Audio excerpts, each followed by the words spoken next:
Halo teman-teman, sebelumnya perkenalkan saya Triana Novelita dari Prodi Pendidikan Bahasa Inggris 2020 Universitas Mula Warman. Tema kita hari ini adalah membahas tentang ragam dan laras ilmiah bahasa Indonesia. Ragam bahasa adalah variasi bahasa menurut pemakaian yang berbeda-beda sesuai topik yang dibicarakan, lawan pembicara, serta medium pembicara.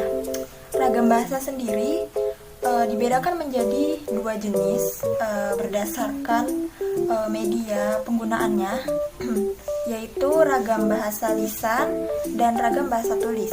Ragam bahasa lisan adalah ragam bahasa yang berkaitan dengan cara pelafalan atau cara kita berbicara, sedangkan ragam bahasa tulis berkaitan dengan cara kita menulis, seperti cara kita menulis di koran, majalah, dan lain-lain.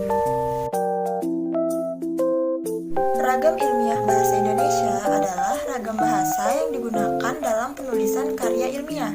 Kita tahu ya bahwa menulis karya ilmiah itu tidak boleh sembarangan.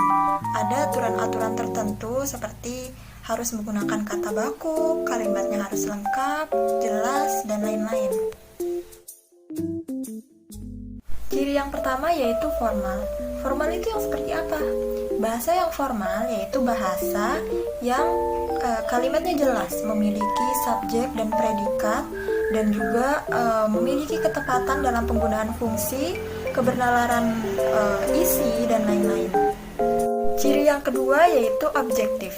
Objektif itu maksudnya karya ilmiah itu tidak boleh mengada-ngada, harus sesuai fakta dan tidak boleh menyinggung kelompok tertentu.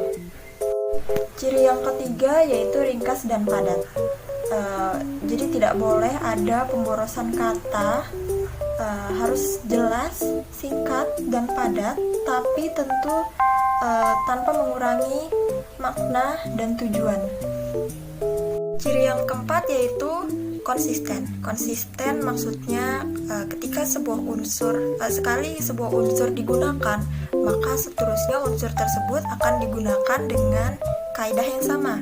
Misal nih kita menulis kata SMP, singkatan dari sekolah menengah pertama di awal kalimat atau di penjelasan awal, maka seterusnya akan menggunakan SMP tanpa perlu tulis panjang lebar lagi sekolah menengah pertama, seperti itu.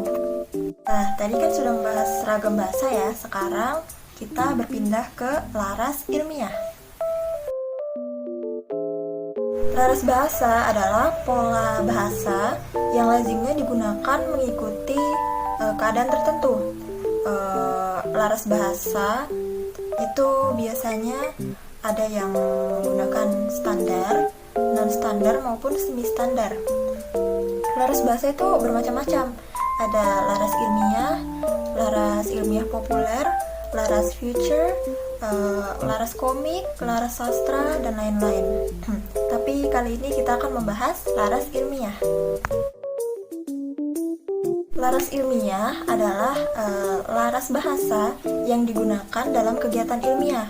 Nah, kalau laras-laras yang lain itu boleh menggunakan ragam bahasa standar, semi-standar, non-standar. Tapi kalau ragam ilmiah ini harus menggunakan ragam bahasa standar. Karya ilmiah sendiri memiliki 3 ciri, yaitu harus tepat dan tunggal makna, tidak remang nalar atau mendua makna. Yang kedua, harus secara tepat mendefinisikan setiap istilah, sifat, dan pengertian yang digunakan agar tidak menimbulkan kerancuan atau keraguan.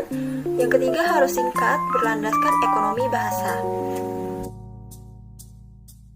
Tidak, ada juga yang namanya laras ilmiah populer.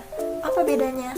Laras ilmiah populer itu biasanya menggunakan bahasa yang lebih mudah dipahami, dan bentuknya juga tidak selalu merupakan hasil penelitian ilmiah.